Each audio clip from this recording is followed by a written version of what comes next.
নমস্কার, রিতম পডকাস্টের আরেকটা এপিসোডে সবাইকে স্বাগত জানাচ্ছি। আজকে তোমাদের সাথে শেয়ার করব শীতের রাতে শ্যামনগরে একটা ট্যাক্সি ড্রাইভারের সাথে কিছু অলৌকিক ঘটনা ঘটে, সেগুলোই আজকে তোমাদের সাথে শেয়ার করতে চলেছি। ফেসবুক থেকে আমার গল্পটা শুনলে ফলো করে দিও, ইউটিউব থেকে শুনলে সাবস্ক্রাইব করতে ভুলো না। কানে হেডফোনটা পরে নাও বেটার এক্সপিরিয়েন্সের জন্য। আজকের গল্পটা দুর্দান্ত হতে চলেছে। চলো বেশি দেরি না করে গল্পটা শুরু করা যাক। আজকের ঘটনাটা মেল করে পাঠিয়েছেন প্রশান্ত বর্মন ফ্রম শ্যামনগর। ঘটনাটা যেরমভাবে লিখেছে তোমাদের সামনে সেইভাবে প্রেজেন্ট করার চেষ্টা করলাম। সবাইকে নমস্কার জানিয়ে আজকের গল্প শুরু করছি। আমি প্রশান্ত বর্মন। নমস্কার, আমি প্রশান্ত বর্মন। ঘটনাটা আমার সাথে ঘটে 2024-এর ডিসেম্বর মাসে। না, বেশি দিন হয়নি, 1 বছর হয়েছে। আমার বয়স তখন 25 বছর। আমি একজন ওলা ট্যাক্সি ড্রাইভার। আমার সংসারে আমার মা, বাবা, আমার স্ত্রী, ব্যাস। তখন সবে সময় বিয়ে করেছি, আমার কোনো ছেলে মেয়ে তখনও হয়নি। যাই হোক, আমার ওয়াইফ তখন প্রেগনেন্ট ছিল। তো আমি ওরকমই ডিসেম্বর মাসের 4-5 তারিখ হবে, আমি ট্যাক্সি নিয়ে বাড়ি ফিরছি। আমি যেহেতু কলকাতায় চালাই, আস্তে আস্তে অনেক রাত হয়ে যায়, তখন বাজে 12:30 1টা। তো আমি বাড়ি ফিরছি, হঠাৎ করে বাড়ি ঢোকার 1 কিলোমিটার আগে আমার ওলা অ্যাপে একটা নোটিফিকেশান আসে যে একটা অর্ডার এসছে। আর অর্ডারটা খুবই কাছে, শ্যামনগর টু ইছাপুর যাবে। তো বেশি টাইমও লাগবে না, আমি অর্ডারটা অ্যাকসেপ্ট করি। যেহেতু রাত, শীতের রাত, তো ভাড়াও বেশি পেয়েছি, আমি চলে যাই। কিন্তু যখন আমি গিয়ে পৌঁছাই ভাড়ার ওখানে, সব থেকে অবাক জিনিস জানো কোথায়? ভাড়াটা ছিল শ্যামনগর শ্মশানে। শ্মশানে গিয়ে আমি ওয়েট করছি, কাস্টমারকে ফোন করলাম, উনি বললো আসছে। তো আমি প্রায় 5-10 মিনিট ওয়েট করি। 5-10 মিনিট ওয়েট করার পরে কাস্টমার আসে। উনি ছিলেন একজন ভদ্র মহিলা, মানে খুবই কম বয়স, কাঁদতে কাঁদতে আসছে। আর একজন বয়স্ক লোক, একজন বয়স্ক মহিলা। দেখে মনে হচ্ছিল ওই মহিলাটার বাবা মা। ওনার হাতে একটা ছবি, প্রচণ্ড কাঁদতে কাঁদতে গাড়িতে উঠলো। আমি লুকিং গ্লাস দিয়ে দেখলাম মহিলাটার স্বামী মারা গেছে। মহিলাটার বয়স হবে আমার থেকেও ছোট, অনেক ছোট, 22-23 বছর। আর যে ছেলেটা মারা গেছে তার ছবিটাও আমি এক নজর দেখলাম, সেও কিন্তু বেশি বড় না। যাই হোক, আমি গাড়ি চালাচ্ছি, চালাতে চালাতে যেটুকু শুনলাম, ওর বাবা মা ওকে সান্ত্বনা দিচ্ছে। বলছে, বাবা বলছে, মানে ওই ভদ্রলোকটা বলছে একটু বয়স্ক করে। উনি বলছে, দেখ মা, তোকে তো আগেই বলেছিলাম এই সব ছেলেকে বিয়ে করিস না, মরে গেল তো, গাড়ি চালিয়ে অ্যাক্সিডেন্ট করলো তো। আমি তখন ক্লিয়ার হলাম যে ছেলেটা মারা গেছে সে তার হাজব্যান্ড, এবং ওই ছেলেটা গাড়ি অ্যাক্সিডেন্টে মারা গেছে। যাই হোক, ওরা অনেক রকম কথা বলছিল, বলতে বলতে আমি ইছাপুর চলে আসি, টাকাটা নিয়ে ওদেরকে ছেড়ে দিই। কিন্তু ঘটনাটা তখন ঘটে যখন কাস্টমাররা চলে যায়। গাড়ি আমার আর স্টার্ট নিচ্ছে না। আমি হয়তো ভাবি ঠান্ডায় ব্যাটারি বসে গেছে, অনেক চেষ্টা করছি, তাও গাড়ি স্টার্ট নিচ্ছে না। চারিদিকে কুত্তার চিল্লানোর আওয়াজ, রাস্তায় শুধু আমি আর কিছু কুকুর, আর কেউ নেই। আমি গাড়ির সামনের ডিক্কিটা তুলে কোনো রকম ইঞ্জিন চেক করতে লাগলাম, দেখলাম না, সবই তো ঠিক আছে। আমি আবার গাড়ির ভেতরে বসে স্টার্ট দিতে লাগলাম। স্টার্ট দিতে দিতে হঠাৎ করে আমার খেয়াল হলো আমি যে জায়গাটায় দাঁড়িয়ে রয়েছি সেটা 3 মাথার মোড়। আর 3 মাথার মোড়ে আমি যেখানটা গাড়িটা দাঁড় করেছি সেখানে একটা তাল গাছও আছে। গাটা না কেরম ভারী হয়ে গেল। যাই হোক, প্রায় 5-10 মিনিট ট্রাই করার পরে গাড়ি স্টার্ট হয়। আমি ব্যাগ নিয়ে আবার শ্যামনগরের দিকে এগাতে থাকি। কিন্তু ভয়টা তখন লাগে যখন আমি দেখি যে আমার গাড়িতে আমি একা নই। কি করে বুঝলাম আগে বলে দিই। আমি যখন গাড়িটা চালাচ্ছি, পেছনে একজনের কাশির আওয়াজ পাই, কেউ হয়তো কাশছে। আমি পেছন ঘুরে তাকিয়ে দেখলাম না, কেউ নেই। আর সব গ্লাস তো বন্ধ জানলার, তো বাইরে যদি কেউ কাশে আমি দেখতে পারবো। যাই হোক, আমি অতটা খেয়াল না করে চালাচ্ছি, কিন্তু আমার বারবার মনে হচ্ছে যে আমার পেছনের সিটে একজন কেউ বসে আছে, যে আমায় কন্টিনিউয়াসলি দেখছে। আমার গাটা কেন জানি না বারবার কাটা দিচ্ছে। শীতের রাত, চারিদিকে একদম নির্জন, মানে কোনো একটা আওয়াজ নেই, শুধু কিছু কুকুর রাস্তায় চিৎকার করছে, ব্যাস। যাই হোক, কোনো রকম আমি বাড়িতে এলাম। বাড়িতে আসার পরে গাড়িটা পার্ক করলাম বাড়িতে, আমার নিজস্ব গাড়ি। তো করে আমি বাইরে, আমাদের একটা উঠান মতো ছিল, সেখানে একটা কল ছিল, টিপ কল, আমি হাত পা ধুচ্ছি। আমার ওয়াইফ গাড়িটা একটু মুছে টুছে দেয়, মানে প্রত্যেক দিনের কাজ ওটা ওর। আমি যখন গাড়ি নিয়ে বাড়ি ফিরি, গাড়ির সিটগুলোও মুছে দেয়। হঠাৎ করে ও বলে উঠলো, লেবু লঙ্কাটা কি খুলে পড়ে গেছে? আমি ওকে বললাম, লেবু লঙ্কা? আরে কি বলবো, আজকে আজকে তাড়াহুড়ো করে বেরাতে গিয়ে লেবু লঙ্কাটা ঝোলাতেই ভুলে গেছি, আর পুরনো লেবু লঙ্কাটা ফেলে দিয়েছি। আমার বউ আমাকে বলল, ইয়ার্কি মারছো নাকি? এই যে তাজা লেবু লঙ্কা পড়ে রয়েছে সিটে। আমি দেখলাম পেছনের সিটে একটা তাজা লেবু লঙ্কা পড়ে রয়েছে। আমি জানি না কেন আমি কোথায় একটা হারিয়ে গেলাম। যাক, আমি অত কিছু না ভেবে লেবু লঙ্কাটা ফেলে ভাবলাম কোনো কাস্টমার ফেলে গেছে, ফেলে দিয়ে শুতে চলে গেলাম। ওই রাতে আমি কন্টিনিউ একটা স্বপ্ন দেখে গেছি যে আমার অ্যাক্সিডেন্ট হচ্ছে। কোনো সময় মনে হচ্ছে চার চাকা নিয়ে আমাকে কেউ উড়িয়ে দিচ্ছে, কখনো মনে হচ্ছে আমি বাইক চালাচ্ছি, আমার অ্যাক্সিডেন্ট হয়ে যাচ্ছে, আমাকে কোনো লরি মেরে দিচ্ছে। এরকম হতে থাকে, আর আমার সেই রাতে প্রায় 6 থেকে 7 বার ঘুম ভেঙে যায়। আর ঘুমটা ভাঙে ঠিক 2টো থেকে 4টে, এই মাঝখানে, এই সময়টুকুতেই। কি করে বুঝলাম জানো? এই যে ঘুম ভাঙা আর এই উল্টোপাল্টা স্বপ্ন দেখা, এটা কন্টিনিউ আমার সাথে হতে থাকে প্রায় 2 সপ্তাহ ধরে। তো আমি না বুঝতে পারছি না কি হচ্ছে, আর আমার না ভাড়া ঠিকঠাক আসছে না, বউয়ের সাথে অশান্তি হচ্ছে, বা আমার সাথেও কিরম যেন একটা অশান্তি হতে শুরু করে। তো আমার সংসারটা খুব হাসি খুশি, সেটাতে কোথাও না কোথাও দাগ লাগা শুরু হয়ে যায়। আমার মাথা পুরোপুরি কাজ করা বন্ধ হয়ে যায় যে কি হচ্ছে।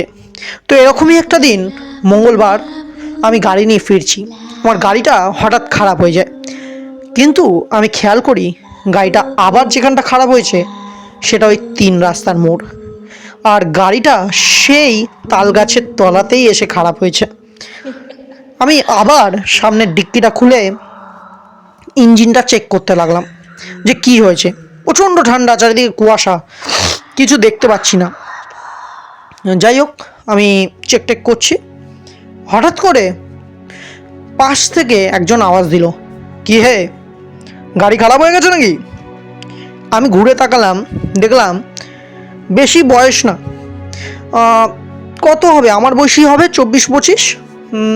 ছেলেটার চুলগুলো বিশাল নোংরা, বড় বড় দাড়ি, গোপ বড় বড়, আর একটা নোংরা জামা প্যান্ট, মনে হচ্ছে গ্যারেজেই কাজ করে, কিন্তু চোখ মুখ দেখে আবার পাগলও মনে হচ্ছে। আমি না কিছুটা অবাক হয়ে তাকে অতটা খেয়াল না করে নিজের গাড়ি চেক করতে লাগলাম। তো গাড়িটাই দেখছি, ও এসে বলল, আরে আমি এইসব লাইনেই আছি, বলো না অসুবিধা হলে, বলে 2বার কেশে নিল। আমি অবাক হয়ে গেলাম। আমি বললাম, হ্যাঁ ওই গাড়িটা আগেরও 2 সপ্তাহ আগেও সেম হয়েছে, ব্যাটারিটা মনে হয় প্রবলেম করছে। আমাকে বললো, দেখি। আমি দেখলাম লোকটা কিচ্ছু করলো না, গাড়িতে ইঞ্জিনে 2বার হাত মারলো, বললো, দেখো তো ভাই চালু হয় নাকি। আমি গাড়িটাকে স্টার্ট করলাম, দেখলাম হ্যাঁ চালু হয়ে গেছে। আমাকে বললো, আমার একটা হেল্প করবে? বললাম, হ্যাঁ বলুন, কি হেল্প করতে হবে? বললো, কি আর বলবো দাদা, বউটা ছেড়ে চলে গেছে, ওর বাবা মা ওকে বাড়িতে নিয়ে চলে গেছে। আমি বললাম, কেন? বলছে, কি আর বলবো, আমি একটু বকাটে টাইপের ছেলে, বুঝলেন তো, গ্যারেজে কাজবাজ করি, মদ খাই, ঘুরে বেড়াই। তো যাই হোক, বউটা চলে গেছে, আমি আমার বাড়ি যাচ্ছি শ্যামনগরে, আপনি একটু ড্রপ করে দেবেন, কিছু টাকা লাগলে আমি দিয়ে দেবো। আমি বললাম, না না টাকা লাগবে না, আমার বাড়ি শ্যামনগরেই, আপনি উঠে আসুন। উঠিয়ে আমি সিধা যেতে থাকলাম শ্যামনগরের দিকে। মনে একটা ভয়ও লাগছে। ভয়টা কি জানো? ভয় লাগছে এত রাতে একজনকে তুললাম, এরকম পোশাক কাশা, চোর ডাকাত না তো। যাই হোক, আমি যাচ্ছি, ঠিক বাড়ি আমার আসবে ওরম টাইমে আমি লোকটাকে 2বার জিজ্ঞেস করলাম, দাদা কোথায় নামবেন আপনি? লোকটা একবার উত্তর দিল, ওই তো সামনেই। আমি আরও এগাতে থাকছি, আমার বাড়িও কাছাকাছি। আমি এবার বলেই দিলাম, দাদা আমার বাড়ি চলে এসছে, কোথায় নামবেন? লোকটা উত্তর দিল না। আমিও অত কিছু না ভেবে আমার বাড়ির সামনে গাড়িটা দাঁড় করালাম। আমি ভাবলাম লোকটাকে বলবো এখান থেকে হেঁটে চলে যান। আমার ওয়াইফ আমার গাড়ি দেখে বেরিয়ে আসলো। এসে আমি বললাম, দাদা নেমে যান। দাদা কী হলো, নামুন। লোকটা কোনো সাড়া দিচ্ছে না। আমার বউ বললো, কী হয়েছে? আমি বললাম, দেখো না পেছনের সিটে লোকটা নামছেই না। আমি যেই গাড়ির লাইটটা জ্বালালাম, আমি অবাক হয়ে গেলাম, পেছনে কেউ নেই। একটা মানুষও নেই, কিন্তু গাড়ির পেছনের সিটে কিছু টাকা রাখা রয়েছে। আমি টাকাটাকে তুলে নিলাম, আর আমার ওয়াইফ আমায় বললো, তোমার হয়তো খেয়াল নেই, হয়তো কোথাও নামিয়ে দিয়েছো।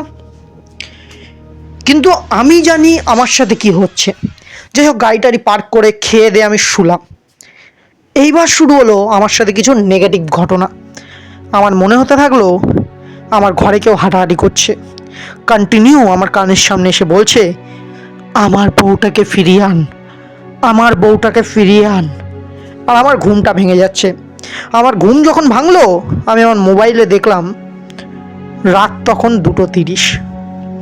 আমি জল খেয়ে আবার শুয়ে পড়লাম। ঘুমাচ্ছি, হঠাৎ করে স্বপ্নে আমি দেখলাম আমি একটা জায়গায় দাঁড়িয়ে রয়েছি।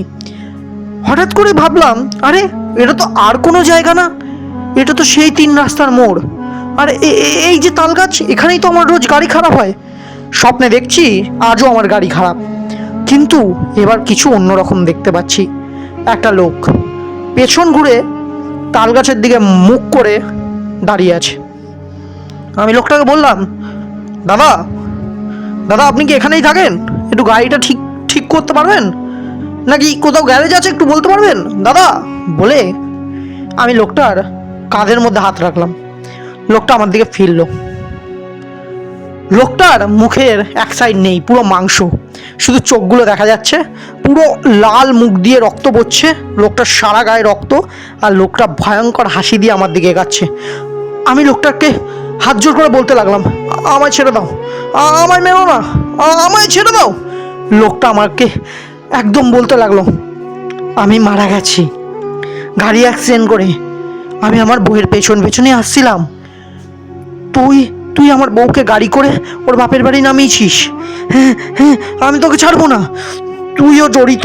আমার বউ চলে গেছে, আমার শ্বশুর শাশুড়ি আমার বউকে নিয়ে চলে গেছে তোর জন্য বলে লোকটা আমার দিকে ঝাঁপিয়ে পড়ে। আমার গলা টিপে ধরে লোকটা, আমি নিঃশ্বাস নিতে পারছি না। হঠাৎ করে আমার ঘুম ভাঙে আমার মায়ের ডাকে। মার বউ বলে আমি নাকি প্রায় আধ ঘন্টা ধরে চিৎকার করছি, আর আমার মুখে নাকি নিলয় বলে একটা ছেলের নাম কন্টিনিউ ওরা শুনছে। যাই হোক, আমার ঘুম ভাঙার পরে আমি আবার কাজে বেরিয়ে যাই। কাজে বেরোনোর পর আরও দুর্ঘটনা ঘটতে থাকে। আমার 2বার অ্যাক্সিডেন্ট হতে হতে বেঁচে যায়। রাত তখন 7:30-8টা। আজকে ভাবলাম অত লেট করব না, তাড়াতাড়ি বাড়ির দিকে রওনা দিলাম। বাড়ি যাচ্ছি, সেই টাইমে মনে হলো কেউ আমায় পেছন থেকে বলল, আমাকে একটু ইচ্ছাপুরে 3 রাস্তার মোড়ে নামিয়ে দিও, আমার শ্বশুরবাড়ি ওখানে, বউটা ওখানে আছে। গলাটা খুব চেনা। আমি না লুকিং গ্লাস দিয়ে দেখলাম, আর আমার গা পুরো ভার হয়ে গেল। কালকে সেই লোক। আমি গাড়িটা সঙ্গে সঙ্গে থামিয়ে দিলাম, পেছন ঘুরে তাকিয়ে দেখি কেউ নেই, পুরো সিট ফাঁকা, কিন্তু ওই সিটের মধ্যে লেবু লঙ্কা পড়ে রয়েছে। আমি কি করব বুঝতে পারলাম না। আমি গাড়ি থেকে সঙ্গে সঙ্গে নেমে গেলাম মাঝ রাস্তা। তখন প্রায় ওই আমি ছিলাম নৈহাটির দিকে, তো নেমে গেছি, লোক জনসংখ্যা ভালোই আছে। আমি না হাত মুখ ধুয়ে আবার গাড়িটা স্টার্ট করলাম। এইবার মনে হলো আমার গাড়িটা প্রচণ্ড ঠান্ডা হয়ে যাচ্ছে। আমার কিন্তু দরজার সবকটা কাচ খোলা, সবকটা আয়না খোলা, কিন্তু এসিও চালানো নেই। আমার পুরো মনে হচ্ছে ঠান্ডা একটা পরিবেশ, আর না কানের সামনে কারো একটা গরম নিঃশ্বাস পড়ছে। আমি বিশ্বাস করো, আমি ওরকম জীবনে ফিল করিনি যেটা আমার সাথে হচ্ছিল। হঠাৎ করে আমি যাচ্ছি বাড়ি ঢুকবো, ঠিক একটা অর্ডার আসলো। আমি অর্ডারটা না অ্যাকসেপ্ট করে নিলাম, একদম কাছে, ইছাপুর রাইফেল ফ্যাক্টরি আগে। তো অর্ডারটা আমি অ্যাকসেপ্ট করে রাইফেল ফ্যাক্টরি ওখানে দাঁড়াই। কাস্টমার বললো একটু আগেই এসে 3 রাস্তার একটা মোড় পড়ে, ওখানে দাঁড়াও। আমি এগিয়ে গিয়ে দাঁড়ালাম, দাঁড়িয়ে অবাক হয়ে গেলাম। এটা তো সেই 3 রাস্তার মোড় যেখানে আমার গাড়ি প্রত্যেক দিন খারাপ হয়ে যায়। এই তো সেই তাল গাছ। আমার না সারা গা ভারী হয়ে যায়, সঙ্গে সঙ্গে অর্ডারটাও ক্যান্সেল হয়ে যায়। আমার পুরো মাথা খারাপ হতে থাকে। হঠাৎ করে বাড়ি থেকে ফোন আসে যে আমার ওয়াইফ নাকি পড়ে গেছে, সে নাকি হসপিটালে ভর্তি বীরেন বোসে। আমি সঙ্গে সঙ্গে ওখান থেকে বীরেন বোস চলে গেলাম। গিয়ে যেটা শুনলাম, আমার পায়ের থেকে মাটি সরে গেল। আমার প্রথম বেবি মারা গেছে পেটেই, আমার ওয়াইফের। কি করে মরে গেছে ডাক্তাররাও বুঝতে পারছে না। আর আমার ওয়াইফ কী করে পড়ে গেছে সেটা আমার ওয়াইফও জানতে পারছে না। তো মিসক্যারেজ হওয়ার পরে আমার ওয়াইফের সাথে আমার প্রায় ঝামেলা লেগে থাকতো, সংসারে অশান্তি। আর আমি যখন ঘুম থেকে উঠতাম আমার মনে হতো আমার সারা গায়ে কেউ আঁচড়েছে, আমার সারা শরীর ঢিলা হতে থাকে। আস্তে আস্তে আমি কাজে যাওয়া বন্ধ করে দিই, বাড়িতে এদিক ওদিক ঘুরে বেড়াই, তাস খেলি, জুয়া পর্যন্ত খেলি। আমার বাইক, যেটা আমার সব থেকে শখের জিনিস ছিল, আমি সেটা বেচে দিই। আমার মাথা কাজ করা বন্ধ হয়ে যায়। বাবা মা ওয়াইফ কিছু একটা বললেই আমি বাড়ির জিনিস ভাঙচুর শুরু করি। আমি পাগলের মতো দিন দিন হতে থাকি। দাড়ি গোপ কাটা বন্ধ করেই দাড়ি গোপ বেড়ে যায়। একদিন রাতের বেলা ঠিক 1-2 বাজে ওরকম আমার বাবা জল খেতে ওঠে। আমার প্রথমেই বলতে আমার বাবা খুব সাহসী একজন মানুষ। বাবা উঠে দেখে আমার ঘরে আমার ওয়াইফ শুয়ে রয়েছে একা, আমি নেই। বাবা প্রচণ্ড অবাক হয়, কী হলো, ছেলেটা এত রাতে কোথায় গেল? বাবা একটা টর্চ নিয়ে এদিক ওদিক দেখে, বাথরুম টাথরুম না, নেই। এইবার বাবার চোখ পড়ে সদর দরজার দিকে, দরজাটা খোলা। বাবা বাইরে গিয়ে দেখে আমি আমাদের বাড়ি কিছু মুরগি পুষতাম, সেই মুরগিগুলোকে আমি বের করে কাঁচা কাঁচা তাদের মাথা মুন্ডু একদম ভেঙে ওদের রক্ত আর মাংস খাচ্ছি কাঁচা কাঁচা, আর হাসছি আর পাগলের মতো বলছি, আমার বউ, আমার বউ আমার চাই, আমার বউ। আমার বাবা প্রচণ্ড ভয় পেয়ে যায়, টর্চটা আমার মুখের দিকে মারে। আমি যেই বাবার দিকে ঘুরে তাকাই বাবা প্রচণ্ড ভয় পেয়ে যায়। আমার চোখ লাল, আমার মুখ দিয়ে রক্ত পড়ছে। আমি বাবার দিকে হিংস্র চোখে তাকিয়ে বাবার দিকে তেড়ে এসে বাবার গলা ধরে বাবাকে একদম দেয়ালে সাটিয়ে ধরে প্রচণ্ড জোরে চিৎকার করতে থাকি, আমাকে ছাড়, আমার বউকে এনে দে। আমার বউ আর মা দৌড়ে ওঠে, উঠে দেখে এই অবস্থা। কোনো রকম চিৎকার চেঁচামেচি শুনে পাড়ার আশেপাশে 2-1টা লোকও বেরায়। আমাকে ধরে রাখতে পারছে না, আমাকে ওরা বেঁধে রেখেছে। আমি পাগলের মতো করছি, আমি জানি না আমার তখন কি হয়ে গেছিলো, আমি না ছিলামই না আমার মধ্যে। এগুলো সব যেগুলো আমি পরে শুনেছি আমার মা আর ওয়াইফের মুখে। তো আমি এরকম করতে থাকি, তো প্রায় না আমাকে এরকম একদিন ফেলে রাখে ওরা। আমি ভাঙচি চুচ্ছি, আমাকে একটা আলাদা ঘরে বন্ধ করে রাখে। তো যাই হোক, অনেক দূর থেকে একটা ওঝাকে ডেকে আনে ওরা। ওরা বলে যে ভূতে ধরেছে ওকে। তো ওঝাটা এসে প্রথমত অনেক কিছু করে, মানে মন্ত্রতন্ত্র উনি পারে না। আরও একদিন আমাকে ওইভাবে রাখে। তারপর একজন বড় ওঝা আসে। প্রায় 3 দিন আমার ওই অবস্থা ছিল, আমার জামা প্যান্ট কিচ্ছু ছিল না, আমি একদম উলঙ্গ হয়েছিলাম। আমার বাড়ির সব ওই ঘরটা যা যা ছিল আমি সব ভেঙে ফেলি, আর চিৎকার গালাগাল করতে থাকি। আমি খাওয়া দাওয়া বন্ধ করি না, আমি পাগলের মতো মাঝে মাঝে ঘুমাই আর উঠে লাফালাফি করি। যাই হোক, ওই ওঝাটা এসে আমাকে দেখে বলে, প্রথমে তো ওনাদের যা যা নিয়ম যজ্ঞ টজ্ঞ করে আয়না টায়না দিয়ে অনেক কিছু নিয়ম থাকে ওদের, ওরা ছাড়ানোর চেষ্টা করে। তারপরে এসে বলে, এ এত সহজে যাবে না, একে যদি ছাড়াতে চাও তোমার ওই বাড়ির লোকের হেল্প লাগবে। তো অনেক কষ্টে ওরা ওই আত্মাটাকে দিয়ে প্রতিশ্রুতি নেয় যে যদি ওর ওয়াইফ এসে ওকে চলে যেতে বলে ও চলে যাবে। তো যাই হোক, আমার বাবা মা অনেক খোঁজ খবর নেওয়ার পরে আমার অ্যাপ চেক করার পরে ওদের অ্যাড্রেস পায়। অ্যাড্রেস পাওয়ার পরে যায় ওদের বাড়িতে। ওর বাবা মা তো প্রথমে নাকি মেয়েটার বাবা মা রাজি হয় না, যেতে দেবে না। যাই হোক, মেয়েটার বাবা মার সঙ্গেই আসে। মেয়েটার বাবাকে দেখার পরে নাকি আমি প্রচণ্ড রেগে যাই, গালাগাল করতে থাকি আর বলি, আমার বউকে নিয়ে গেছিস তুই, তোকে আমি ছাড়বো না, তোকে আমি ছাড়বো না। যাই হোক, তারপরে অনেক কষ্টে আমি নাকি হাউ হাউ করে কাঁদছিলাম ওই মেয়েটাকে দেখে। মেয়েটাও আমাকে দেখে কেঁদে দেয় এবং বলে আমাকে ছেড়ে দিতে। তার জন্য একটা প্রমাণ রেখে দিতে বলে। আমাদের একটা পেয়ারা গাছ ছিল, পেয়ারা গাছের ডালটা যেন ভেঙে দিয়ে যায়। আমি নাকি অজ্ঞান হয়ে পড়ে যাই আর সঙ্গে সঙ্গে পেয়ারা গাছের ডালটা ভেঙে পড়ে। সঙ্গে সঙ্গে ওই ওঝা বলে, একে তাড়াতাড়ি বন্ধন করাতে হবে, বাড়িটাও পুরো বন্ধন করাতে হবে, প্লাস গাড়িটাতেও বন্ধন করাতে হবে, না হলে ওই আবার আসবেও। যাই হোক, বন্ধন করানোর পরে আমি ঠিক থাকি। তারপর আর এরম সেরম ঘটনা কিছু ঘটে না। এই ছিল আমার লাইফে ঘটে যাওয়া একটা ছোট্ট স্মৃতি, যেটা 2024-এ ঘটে আমার সাথে। তোমার যদি ভালো লাগে তাহলে পড়ে শুনিও তোমার শ্রোতাদের। তো প্রথমে বলি, আজকের গল্পটা কিন্তু মায়া ভরা একটা দৃশ্য ছিল। যদি তোমাদের ভালো লাগে কমেন্টে জানিও দাদাকে কীরকম লাগলো গল্পটা। শেয়ার করে বন্ধুদের ভয় পাওয়ার সুযোগ করে দিও, লাইক করে দিও, সাবস্ক্রাইব করে আমার চ্যানেলে সদস্য হয়ে যেও। আর হ্যাঁ, আমার ডিসক্রিপশনে আমার মেল আইডি আছে ritop915558@gmail.com।